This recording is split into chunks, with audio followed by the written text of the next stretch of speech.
Hello everyone, welcome back to my channel. तो आज की इस वीडियो में हम बात करने वाले हैं कंप्लीट डॉक्यूमेंट चेकलिस्ट के बारे में, जो भी मैंडेटरी डॉक्यूमेंट्स है सबके बारे में। और इस वीडियो के एंड में मैं आपको कुछ ऐसे इंपॉर्टेंट टिप्स भी दूंगी जो कैप रजिस्ट्रेशन के टाइम बहुत सारे स्टूडेंट्स मिस कर देते हैं, इसलिए वीडियो के एंड तक बने रहे। पहले तो आपके होने वाले हैं compulsory documents which is required for all candidates. And आपका नेक्स्ट होने वाला है special document which is only required for reserve category candidates, जैसे SC ST, SEBC, VJNT and all.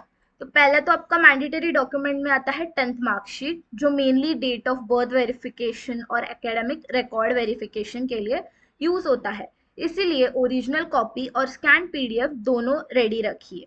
आपके जो नेक्स्ट है वो है 12th की मार्कशीट। इंजीनियरिंग एडमिशन के लिए आपकी एलिजिबिलिटी वेरीफाई करने के लिए ये डॉक्यूमेंट रिक्वायर्ड होती है, इसलिए इंश्योर करिए कि मार्कशीट क्लियर और रीडेबल हो। नेक्स्ट आता है आपकी CET का स्कोर कार्ड, या और we can also say entrance exam का स्कोर कार्ड, जिसमें आपकी JEE का स्कोर कार्ड भी चलेगा। ये मेनली आपके मेरिट कैलकुलेशन के लिए यूज होता है, जो आपके कैप राउंड्स में अलॉटमेंट प्रोसेस में यूज होता है। नेक्स्ट डॉक्यूमेंट आता है आपका लिविंग सर्टिफिकेट या ट्रांसफर सर्टिफिकेट। ये आपके प्रीवियस इंस्टीट्यूशन का ऑफिशियल रिकॉर्ड होता है और एडमिशन के टाइम फ्रीक्वेंटली वेरीफाई किया जाता है। Next is your Aadhaar card. Aadhaar identity verification के लिए यूज होता है, इसीलिए नाम और डिटेल्स क्लियरली विजिबल होने चाहिए और वो अपडेटेड होना चाहिए। जैसे आपका फोटो हुआ या नाम हुआ, वो अपडेटेड रहना चाहिए। नेक्स्ट है आपका डोमासाइल सर्टिफिकेट। अगर आप महाराष्ट्र स्टेट कैंडिडेटशिप क्लेम कर रहे हो तो ये डॉक्यूमेंट बहुत इंपॉर्टेंट हो सकता है, which tells you about that you are a Maharashtra state candidate. इसके अलावा आप बर्थ सर्टिफिकेट भी यूज कर सकते हो to claim your Maharashtra candidate, but I will say you, अगर आपने अप्लाई करने नहीं दिया है तो domicile certificate is mostly preferred everywhere. Next is your income certificate. Income certificate ये आपके पेरेंट्स का सर्टिफिकेट होने वाला है, like your parents income certificate, जो आपके scholarship application, fee concession schemes और जो सम रिजर्व कैटेगरी बेनिफिट्स है उसके लिए यूज होता है। ये इसका वैलिडिटी हम बोलेंगे कि it should be till 31 March 2027। For 2026 के जो अभी के बच्चे हैं उनके लिए ये वैलिडिटी मैंने मेंशन की है, which should be 31 March 2027।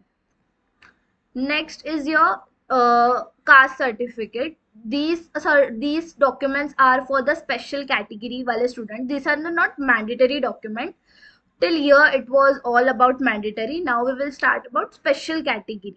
For required for SC ST, VJNT, OBC, SBC and SEBC categories. This is a caste certificate which is issued by subdivisional officer and tehsildar. Next is your cast validity certificate. Reserve category students के लिए ये equally important document है और इसकी validity और status पहले verify करनी है आपको, ठीक है। तो इसका एक्सपायरी या missing certificate will lead to cancellation. Next is your non creamy layer certificate. ये जनरली OBC, SBC और VJNT कैंडिडेट्स के लिए रिक्वायर्ड होता है। बहुत स्टूडेंट्स इसी डॉक्यूमेंट की वैलिडिटी ओवरलुक कर देते हैं, इसीलिए केयरफुली चेक करना। This is not required for SC and ST students. Next is your EWS certificate, which is for economically weaker section, which confirms your EWS status for 10% reservation. It is also issued by Tehsildar Revenue Department, which tells that the annual income is below rupees 8 lakh. Okay, this allows a special reservation. ठीक है। Next is the disability certificate, which is for PWD category candidates, which is disabled, and this is issued by civil surgeons or medical board, and this certifies nature and percent of the disability. Next is the gap certificate. अगर आपने 12th के बाद drop लिया था या किसी भी तरह का गैप लिया था तो वो सर्टिफिकेट उन्हीं बच्चों के लिए है जिन्होंने ड्रॉप लिया था after 12th। This is affidavit on rupees 100 stamp paper, Okay, and it is that only which is required for the droppers. Next, coming to the most important tips which I told you at the beginning of the video, I will give that cab registration start होने से पहले आपके original documents ready रखिए, कम से कम 2 से 3 photocopy sets ready रखिए, सब documents की स्कैन पीडीएफ अपने लैपटॉप या फोन में सेव रखिए, हर डॉक्यूमेंट्स पर नाम, डेट ऑफ बर्थ और सब डिटेल्स प्रॉपरली क्रॉस चेक करने हैं, लास्ट मोमेंट का वेट मत करिए, अगर आप ये सारे डॉक्यूमेंट्स पहले से रेडी रखते हो तो आपका कैब रजिस्ट्रेशन प्रोसेस बहुत ही स्मूथ वे में जाएगा. I hope this video is very helpful to you, and if you like my video do like, share and subscribe.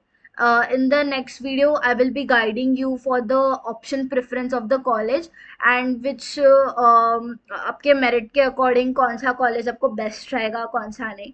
In the previous video, I have talked about the complete procedure of the CAP. If you have not watched it, you may go and watch. Till that, keep learning. Thank you.